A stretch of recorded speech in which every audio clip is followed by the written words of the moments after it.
Hello everyone, welcome back to my top 10 picks from this year's 7-day roguelike challenge. This one is my number 3. It's called MineClimbeR. Not, as the title screen would suggest, Cave Climber. It's listed as MineClimbeR, even the file itself is called MineClimbeR, so I assume Cave Climber is maybe a hangover from an earlier version or something. It's actually, strictly speaking, called MineClimbeR L. You'll notice in the L in brackets at the end there. That's because of the obsession with some roguelike developers with using the letters RL to indicate roguelike. But I refuse to call it MineClimbeR L because that's just really awkward. So it's MineClimbeR. Anyway, enough of that. Let's get started, shall we? So we've got a little bit of intro text here. I'm not going to read through it on camera. The gist is that something happened at the bottom of a mine. The rumours that there were monsters or explosions or an evil mine corporation is covering something up. And you, an amateur cave diver, have decided to grab an old pick from the mining museum and grab a bit of rope and head down to the bottom of the mine to try and find evidence of what really happened down there and bring it back to the surface, to shed light on the truth. So it's a bit of a noble crusade here. So, first thing you'll notice is the screen is mostly black. That's because that is unexplored underground regions. We are up in the top left, a little white @ symbol there. And if you've ever played Terraria, this is kind of like that. Terraria was described when it came out as being a sort of 2D Minecraft, which doesn't really do it justice because there's very much an exploratory element to Terraria, and there's a lot more combat stuff going on in it. This is similar in the sense that it's about exploring these underground cave networks, and it does have some light crafting elements in it, but we'll get into that a bit more as we toddle along here. Straight away, we've got a spider to deal with, so that's unfortunate, but can't be helped. So we picked up some silk, which we will be able to use later on to craft things. You'll see at the moment in our inventory we have 8 ropes, 1 silk, which we just picked up, and 50 anchors. Anchors are perhaps the most important item in the game. Just in case it's not clear at this point, this is side-scrolling. So we've got a side view here, which means that gravity takes effect. We can jump like this, we can climb up and down over these outcrops. And it is turn-based, but if you fall, you will fall in a sequence of turns. You know, you don't just fall for one turn and then have to pass the next turn and keep falling. You will fall until the end of the fall. And that will probably happen multiple times as we go along here. So, here is the entrance to the mine. And to get in, we need to smash some of this wood out of the way. Now, every single time I've played this, the entrance to the mine has been a precipitous drop, which has been high enough to cause me injury, or in some cases kill me outright. So it's generally the best idea to mine downwards alongside it until you reach a suitable position. So I'm just mining I'm using the number pad to move, including jumping by pressing up on the number pad. So at the moment I'm just pressing down twice to mine through each block using my pick. If you look at the bottom right, you'll see there's a meter for my pick showing that it actually gets worn away as I use it. So at some point, you have to craft another pick from stuff that you have. So at the moment, we have wood in our inventory, but we don't have the stuff that we need to craft a new pick. We need metal, basically. So here, we're going to see one of the key mechanics. In the bottom right, beneath HP and pick, you'll see rope 8 and anchors 50. And this is how you move around these caves. If you drop more than maybe a couple of tiles worth of distance, you'll sustain an injury. And if you fall too far, you will die outright on impact. And also, because you have to actually, in addition to getting to the bottom of the cave system, once you find your goal item, you have to climb all the way out again, which means a lot of vertical climbing. You have to use ropes and anchors. So, I'll show you how that works. So you hit space, and you'll see right at the bottom it says tied in, and then you do this. That red % sign is rope. So we'll go like this. We've used all but one of our ropes there. You'll see we have one rope left. But once we hit space again to detach, we reel the rope back in. So we're back to 8 rope. But you'll see we've used 7 of our anchors. The anchors are those marks you can see on the rear wall of the cave. They remain in position once you've put them there. So you do have to craft more anchors fairly frequently as you explore, because a lot of the time roping your way down sheer drops is the only way to survive.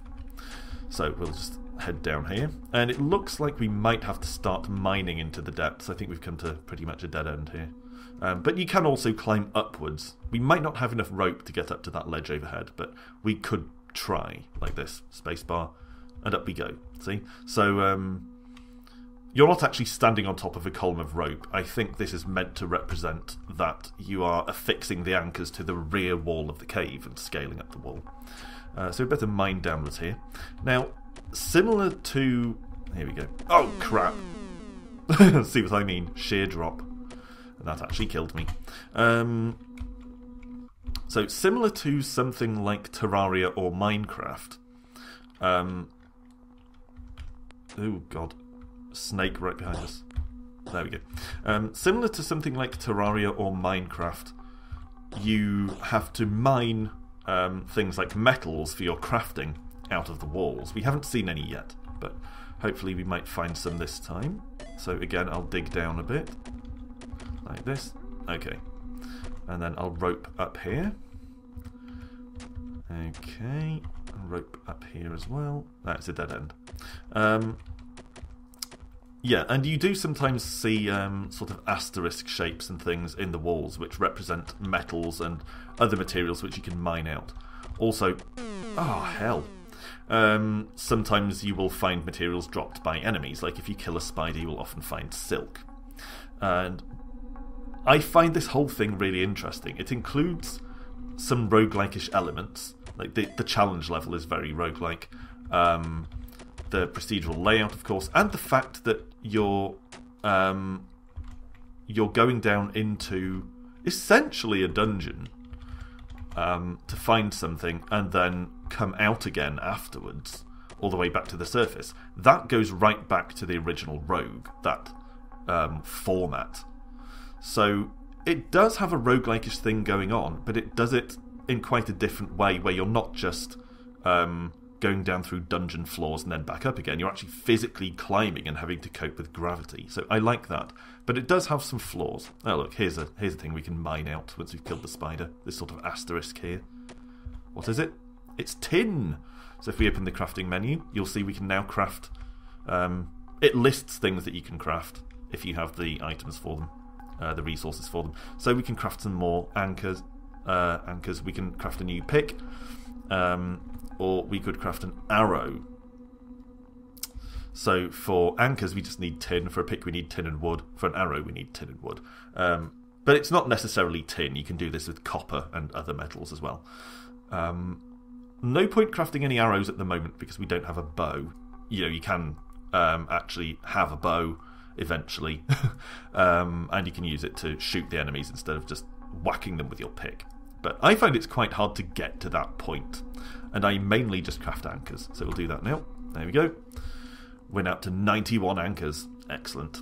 So that one bit of tin gave us 50 more anchors, which is very useful, considering the rate at which you use them. I do have a couple of major criticisms of this game, which stop it being higher up on the list than it is. I mean, it's already pretty high. It's my number 3. But it would be even better if not for these couple of things. One is, you've noticed it's very, very easy to dig through a wall and just plunge to your death. Partly that was carelessness because I was commentating, but it is very easy to accidentally do that. Possibly a little too easy. But my biggest complaint is, you'll see the ground is sort of grey. Shadows are also grey. They're a slightly different shade of grey, but it's very easy to be in a position like this.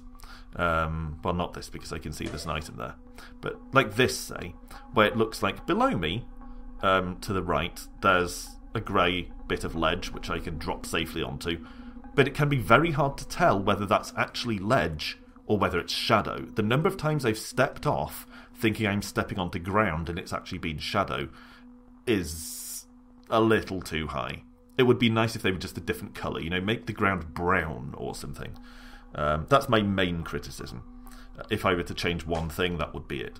But despite that, it is a game that's worth playing. I don't see... See, that was actually shadow, not ground. Right. Yeah, so, I think MineClimber is well worth playing, but it does have some flaws. If you like Terraria, or you've never played it but find the idea interesting and don't want to shell out the cash for it, this is very much worth a go. It is a nice attempt to combine roguelike-ish difficulty and aesthetic and that feel of a roguelike with something a bit more like cave exploration and crafting.